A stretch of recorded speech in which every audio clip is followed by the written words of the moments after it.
Broadway is back after the COVID-19 pandemic forced theater doors to close last year. Hamilton, The Lion King, and Wicked all reopened this week.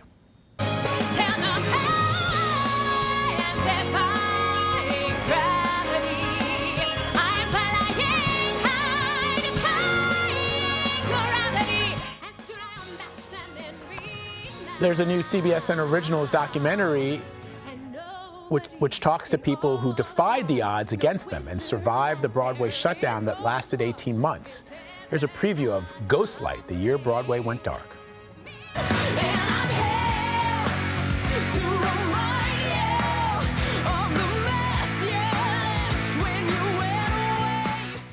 Broadway is this little world unto its own. In December, during the rehearsals, we started hearing about this thing happening. And I remember all of a sudden my phone just going insane. Wait, what? Broadway's shutting down? What's happening?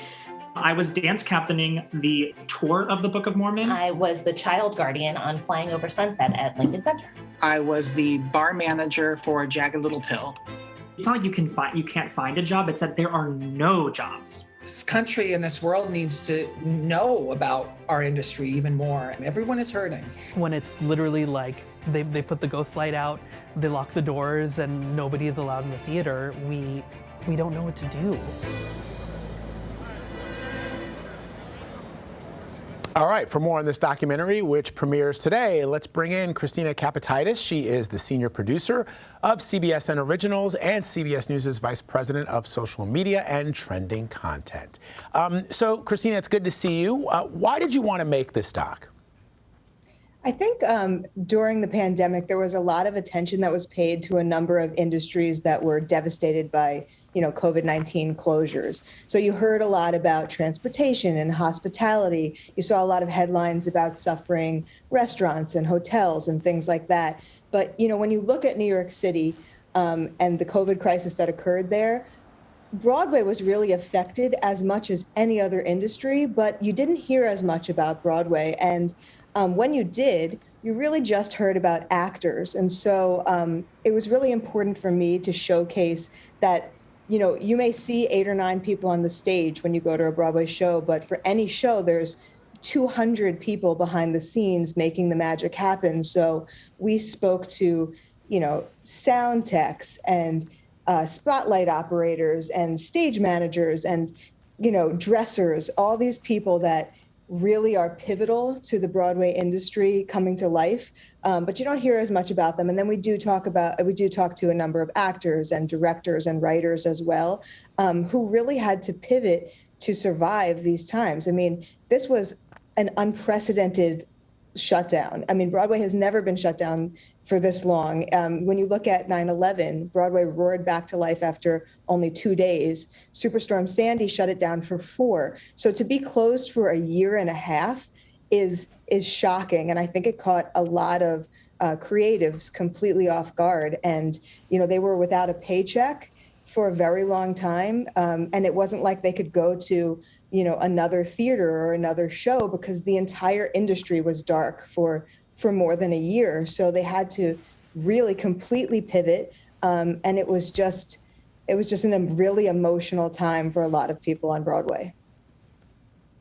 Yeah, I think it's a really great point, Christina, because I do sort of remember maybe a few months into the pandemic, there would be sort of a smattering of stories about a seamstress that's pivoted to making masks and caterers who have decided to, bring food to, people working in hospitals. And then all of that died off. And we just it is like we just sort of forgot about all of these people in this industry that were waiting for this pandemic to end. You, in fact, spoke to several out-of-work Broadway staffers while you were making this documentary, and you happened to actually bump into one in a really interesting way. Can you tell us that story? Yeah, so like so many others, I moved from New York City to the suburbs during the pandemic because, from March to October, so 8 months, New York City apartments are pretty small. And my husband and I were working at the same tiny kitchen table while watching our toddler who we didn't have childcare anymore. So we needed a little more space. So we moved to New Jersey and bought a house. And then I started working on this documentary, and I came to discover that the realty group that I bought the house from had been employing 5 Broadway actors as realtors who had had their shows shut down during the pandemic. So that's how I met Don Darrell Rivera, who you see here on the side of the screen. He has been Iago in Aladdin since the inception of the show. So he went from, doing 8 shows a week as one of our favorite Disney villains to completely pivoting, several months into the pandemic when he realized, he had to pay his mortgage in New Jersey and he had to support his family. So he pursued his real estate license. And so then it was such a small world. I then went around with him in a camera as he, was showing us listings that realty group represents in the town that I bought a house in. Wow, that's incredible. Wow. It's just so fascinating too, Christina. I had a chance this week to speak to Lin-Manuel Miranda, Julie Taymor, and Stephen Schwartz, who are 3 of the biggest impresarios on Broadway.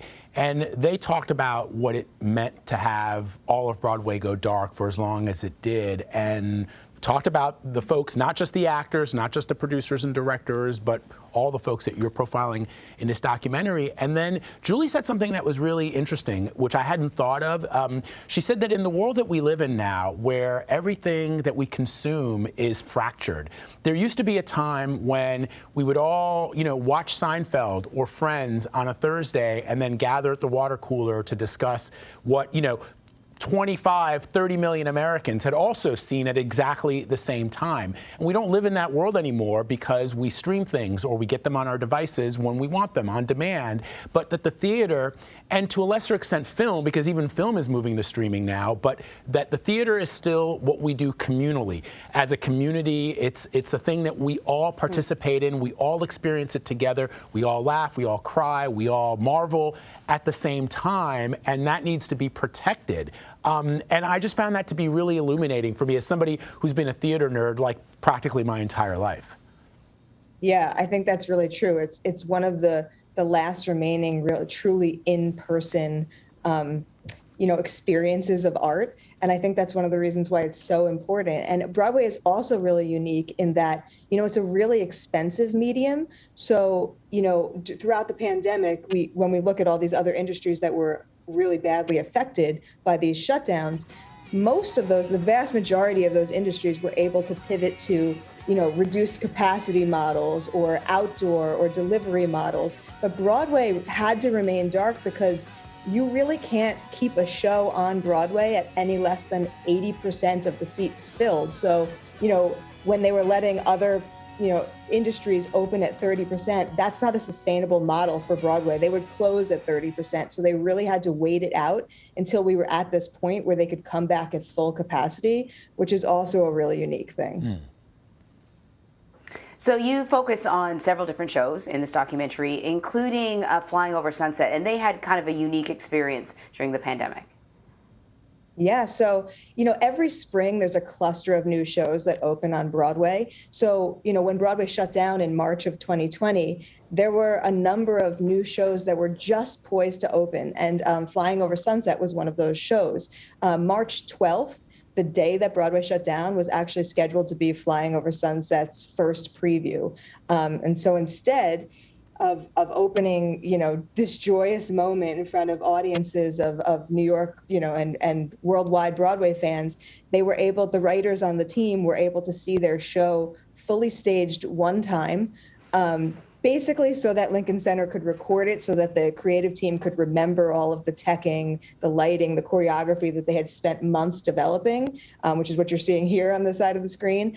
But then nothing. So imagine, it takes a really long time to develop a show. So imagine spending years and years developing a show to get right up to that finish line and then just be completely halted. And that's what happened to Flying Over Sunset. And we talked to all 3 of the writers, James Lapine, Tom Kitt, and Michael Corey, who are all really, Broadway veterans and giants in their own right, about what that experience was like. And we went, we interviewed Michael Corey on March 12th, 2021 at his home. That's 1 year to the exact day that Broadway shut down. And he lives 5 blocks from Lincoln Center, and he had not walked past there in a year because it was really too emotional of an experience. So our cameras are with him when he finally goes back a year later. That's very cool. Let's talk about the economics here, Christina. How much of an impact does Broadway have on the economy in New York City? What kind of an impact did the pandemic have? And I have seen some people who have reached out to me on social media after I shared some of my interview with Lin-Manuel and Julie and Stephen this week on CBS Mornings saying, you know, we want to participate in Broadway, but it's really expensive. And if you've got kids and, you know, you've got a family of 4 or 5 and you don't live in the New York City area, it's an extremely expensive proposition for a lot of folks. So can we just talk about some of the numbers? Sure. And I think, you know, that's one of the reasons that Broadway didn't get as much coverage, because people think of it as this very expensive thing.